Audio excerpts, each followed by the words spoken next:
2 minutes after that. Good, thank you. All right, as I'm sure you have all read my brief, while it is brief in itself, the situation is basically concerning a claim with Citizens Property over a Hurricane Wilma claim. We invoked the appraisal process, which, as you know, is I had someone that represented me, they had somebody that represents them, and then those two picked a neutral umpire. And we went through the Department of Insurance's, I think it's kind of a log they have as far as who can represent people in the state who are licensed and qualified. And we picked a gentleman by the name of John Koenig. One of the conditions, as you know, was that we wanted to make sure that he was not involved with Citizens prior. We wanted someone who was neutral. Mr. Koenig represented that he had never been involved with Citizens in any claims, or never represented Citizens. Do you have any case that supports your position in this case concerning the identity of the panel which praises or arbitrates or anything? Well, this was more of a selection process. Do you have any prior decision of this court or any other court which supports your proposition as a matter of law? This is obviously a legal proceeding in a court. As far as a selection of process, no, to be specific. I mean, in answering your question directly, no, I do not have a case that selects that. But, I mean, I view it's just like, and I think I drew the example in there, it's just like if you're looking for, a judge is looking for a legal assistant and he wants someone with 3 years' experience, that's a decision that individual officer makes and I believe has a right to. And if the person comes along and either misrepresents and says, I have the 3 years, it turns out they only have 2 or 1 year experience, they may very well be qualified, but you have a right to make, in essence, you're seeking a hire to agree, and the two sides can pick and choose who they want, as far as I know. Now, the way it occurred was Citizens nominated Ms. Riley to be their appraiser. You nominated someone to represent your interests. They picked the neutral. Correct. And that person chosen was Mr. Koenig. Correct. And so the question is, what in the record tells us when Mr. Koenig did have any affiliation with Citizens? Well, what happened was in answer to your question, what brought the situation on was when I hired, his name was Hugh Mason, who represented me at the time during Mr. Koenig's dealings. And Mr. Mason made it very clearly, he said, look, you're entitled to far more than this, but I'm going to make this estimate very lean so that there is not much in question, so that this thing can be approved without much of a problem. And I said, okay. They came up with, the estimate of $38,000 was not in question in terms of any disputes.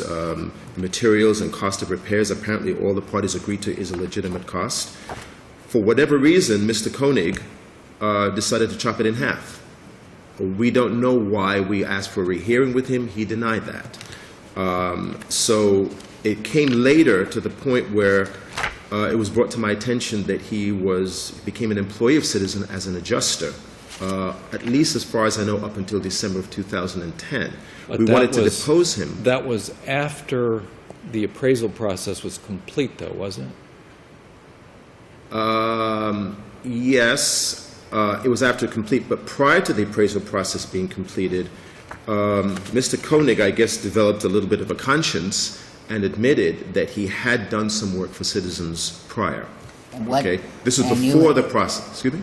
And aside from your feeling that this was not fair, is there anything in the law that says it was inappropriate? Because he misrepresented, we made a special request, and as you can see from what I attached. You made a request, yes. Excuse me? You made a request. Well, he has to be truthful. He has to be, I mean, when you ask somebody, it's like an employee. You ask an employee a question, and you find out later, it happens all the time, and employees find out that the employee misrepresented, didn't speak the truth about something. Those employees oftentimes get terminated. In essence, he was like an employee to hire for what we were doing. But under the law, if he had revealed it and he would not be disqualified. we wouldn't have picked him. We wouldn't have agreed to select him. This was a selection. The selection of an umpire is a voluntary selection. Wasn't this the neutral?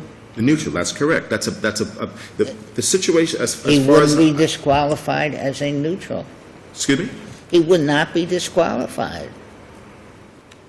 I think you might be on a different track as far as disqualification is concerned. It's like me hiring my representative. In other words, I make the selection. Okay, we have the understanding... That person is supposed to be neutral on your side. Excuse me? I'm kidding. Oh, all right, I thought so. Mr. Koenig was asked certain questions. If he had disclosed before we retained him, or agreed to retain him, that he had worked for Citizens in the beginning or prior to this, we would not have agreed to use him as an umpire. That's an option that we had to take, because in other words, it's like 2 votes, and we had a vote, they had a vote. By we, you mean you're appointed. Correct, and if that had been the case, he would not have been selected. It would have, and if we would have gone to the next, and if the next wasn't selected, then they would have gone to the judge, and then the judge would have picked someone, or the court, I should say, would have picked someone finally if that went to that stage. Of course, we did not go to that stage, but had it gone to that stage, okay. But we certainly had a choice to agree to select Mr. Koenig or not to select Mr. Koenig, and it wasn't a matter of by law, it's by our choice. Did he affirmatively say that he had not had any association with State Farm? He verbally told us that, and I told Mr. Thomas, who was working for me at the time, to put it in writing and let him respond to it, and he did, and I believe I attached it to my brief. And when he said that he didn't, we said, okay, we've agreed to hire you or agreed to your to appoint you as an umpire based upon your representation that you've never worked for Citizens. Okay. At some later point, he decided, I guess, conscience-wise, that he might not have been 100% truthful about it, and decided to come clean at that point that he had done work for Citizens at that point. Now, this was brought up in front of Judge Miller at the time, who was the presiding judge on this case at that time, and Judge Miller said, okay, granted he wasn't 100% honest about it, but it only been one time before, so I don't consider that so grave. We said, fine, we went along with it, okay? I mean, there's no basis for an appeal or anything at that point. Judge Miller felt that it wasn't too egregious at that point. We went forward. When you go forward with somebody and then they decide to chop an estimate. Now, had it been a situation where there was disputes over materials or workmanship or something of the sort of, they said the bill should be this and we say the bill should be that, that would be one thing. That was not the case here. The situation was the estimate they prepared, they all met at the property. But the merits of the award are not before us. It's strictly the identity of the umpire.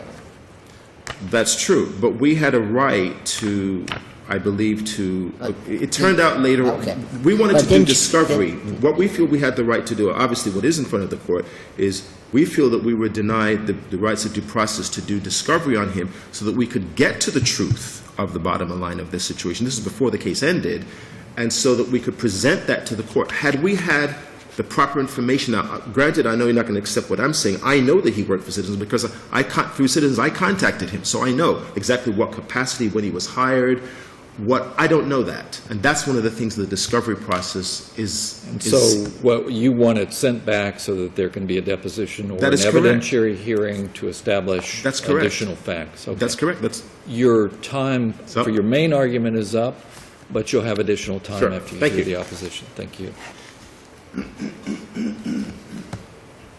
Good morning, and may it please the Court. Christy Rothbell on behalf of Citizens Property Insurance Corporation. I think the panel has kind of hit on some of the main points that we raised in our answer brief. The merits of the award aren't at issue here. This was a petition to compel appraisal, and that's exactly what occurred in this case. There was an appraisal. Appraisal award was entered, and that appraisal award was paid in full. I don't think there's any dispute on appeal about that. And therefore, that resolved all the issues there were in this case, so that dismissal with prejudice was appropriate and should be affirmed by this court. The panel also hit on issues regarding authority. There's been no authority cited by Mr. Parks establishing that even if he's right about all of the factual allegations that he made. There were a lot of cases about the designated umpire, designated appraiser of a party, but this is a neutral. It's a different situation, is it not? Neutral's a pretty pivotal player. I mean, we're supposed to be dealing in these appraisals with technical construction type valuation issues, replacement costs and that sort of thing, but still frequently the neutral's opinion is controlling it, becomes a 2-to-1 vote. So why isn't this something that should be concerning if indeed it is established that there was a failure to disclose? Well, I think, first of all, based on the record evidence regarding the selection of the neutral, the email that's attached to the initial brief, it basically is asking for confirmation from Mr. Koenig that he represented that he had no prior relationship with Citizens. And he represented that he did not. I don't see that in the email that's attached to mine. I don't know. But let me ask you a question. Let's assume for the argument's sake that he did, Mr. Parks selected him because he says, I did not represent Citizens. And he finds out then later that he becomes an actual employee of Citizens. And it occurs relatively soon thereafter, after the appraisal is done, correct? It's not 2 years later, it's shortly thereafter. The appraisal was completed in May 2009. The payments were made. All of this that we're talking about as far as the discovery request and the motion to set aside, that's all happening in 2010 and 2011. So there is some gap in time. When he became an employee of Citizens. I don't know, because there's not any record evidence of when he became an employee of Citizens. Right, but Or if he did. Are you disputing that he was an employee of Citizens? I do not know from the record evidence whether he was. You do represent Citizens, correct? I do, but I do not know whether he's ever been employed by Citizens. I believe there's a representation in the record that he indicated that he had one prior dealing with Citizens, and that was considered by the lower court on Mr. Parks's first motion to strike him as the umpire. There were 2 subsequent motions that were also denied. But from the record evidence, I don't have an understanding that he had any broader, or he was ever officially an employee of Citizens. But you agree that a neutral means that you really do not represent either side. You're not an advocate for either side. I agree that that's what the term neutral would mean, yes. Right. And it would be somewhat distressing to find out that a neutral actually has been an advocate for one side or the other. That would be true if there were any evidence that indicated that he was So why in shouldn't fact. this be sent back for an evidentiary hearing to find out we obviously here, this panel, we're not fact finders, but the trial court can be a fact finder, correct? I understand that, yes, the trial court can be a fact finder, and it's my understanding that there were evidentiary hearings on this issue. There were 3 motions to recuse Mr. Koenig as the umpire. All of those were denied by the trial court. Was there an evidentiary hearing where Mr. Koenig took the stand? I do not know that, because I don't have the transcripts. Testimony was taken from him as to what his position was, or when he became an employee, or if he was ever an employee of Citizens, wherever he did any work where he received a check from Citizens for his work. I do not believe that occurred. There was an evidentiary hearing on the motion to set aside the appraisal award that Mr. Parks, could have called him as a witness at. I don't know what occurred at the evidentiary hearing. That's part of the problem with the record as well, is that we don't have any of the transcripts of any of these hearings. So we don't know what evidence was or was not presented, what arguments were made, what rationale was given, whether, all of the nitty-gritty details of the arguments were preserved. The point that we have is that there is no record evidence of this confirmation of this prior dealing with Citizens. And Mr. Parks represents that later it came to light that Mr. Koenig, said otherwise, admitted that he did have this involvement, but there's no correspondence where he found that out. Mr. Parks could have had an affidavit that said, I had a conversation with so-and-so and I learned such and such. And there's no contrary affidavit, is there? I don't believe there is. Well, there was nothing in the record to contradict that affidavit. There is no affidavit on either side. I'm saying there's no affidavit by either side. You're saying there is no affidavit. Mr. Parks never filed anything under oath. Not that I'm aware of, Your Honor, from... Okay. So your argument really boils down to a failure of proof and an opportunity that was accorded, but to bring Mr. Koenig in or to take his testimony. Or to take Mr. Parks' testimony, for that matter. Yeah. Well, and Your Honor, that's exactly the point I'm getting at, is that here, it's the duty of the appellant to bring forth this evidence. And I do not see any record evidence establishing, the relationship that Mr. Parks claims, establishing that there was some agreement between Well, Mr. Parks the had panel. done he did issue requests for productions and a first set of interrogatories, and he moved to compel that discovery from citizens. Do you know what how that ended? Well, I believe that that's part of the issue that's being appealed, in the sense that request or the motion to compel that discovery was denied. And as we know, that broad discretion in the trial court. Why was it denied?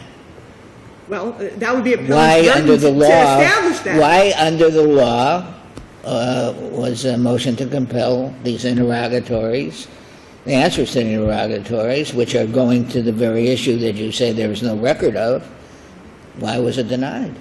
Well, that would be appellant's burden to establish why it's denied. We don't No, have no. a transcript. Your client has an obligation. I mean, I'm a little perplexed, because my understanding, and maybe the rules of evidence of the rules of procedure have changed since I practiced law, but I don't think they have.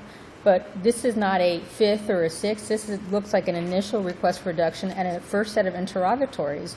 And under what basis would citizens not have the right? Did you file a motion for protective order? I've just never.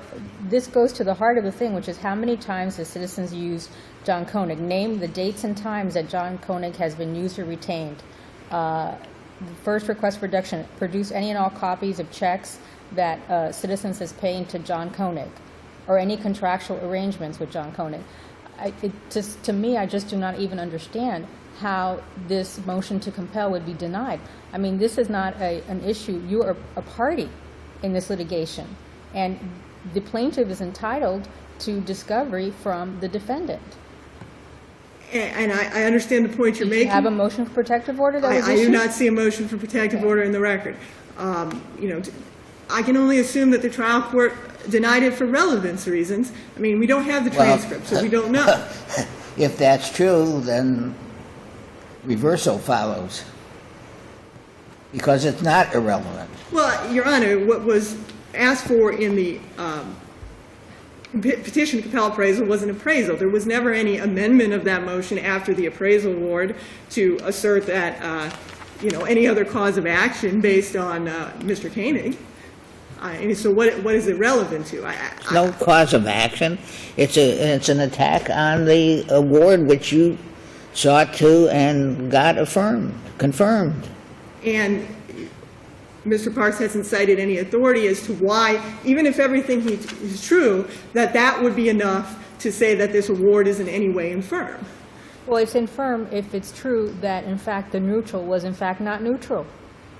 But we don't have That's why any- you're here in front of an appellate court, and we write opinions as to what the law is, correct? Right. But the point is that there's not even any base evidence establishing Correct, that- because you didn't do any discovery, you didn't respond to any discovery, and here we are, and we're not fact finders. And I understand that, Your Honor. But I think there has to be a minimal showing that there is, in fact, this potential taint, because otherwise it just becomes, a fishing expedition. This is not a fishing net. Well, there would never be any finality of Fishing an is appraisal a award. fishing expedition is if you throw a line into a swimming pool expecting to get a perch. Well, in summation, our position, as I said, is that here what was awarded was the appraisal that was requested. That was paid in full. Citizens did not proceed on its coverage defenses. It could have done that. How? Mr. Parks got... On what ground? How? Citizens could have appealed? did you say? I'm saying Citizens could have proceeded in the trial court on its coverage defenses and not paid the appraisal. Your argument was that you had preserved certain contractual defenses under the policy to coverage. You didn't. You paid the appraisal amount. And that finalized the matter, and that Well, of course, you're not going to, just like you can't have it both ways, neither can Mr. Parks. If he succeeds in setting aside the appraisal, then things are, you're open to your defenses and complaints. and I understand that, but also what Mr. Parks was seeking, in my understanding of his Counsel, do relief, you think we understand the case? I think the questions of the panel indicate that, and we For would...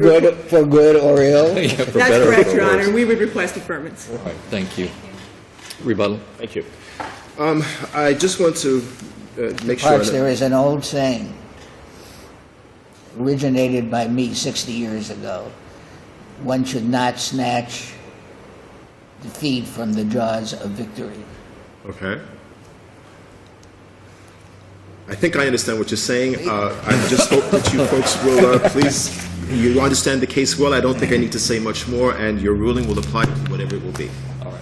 Thank Thank you. you. Very much. Thank you Have a both. happy Thanksgiving to everyone.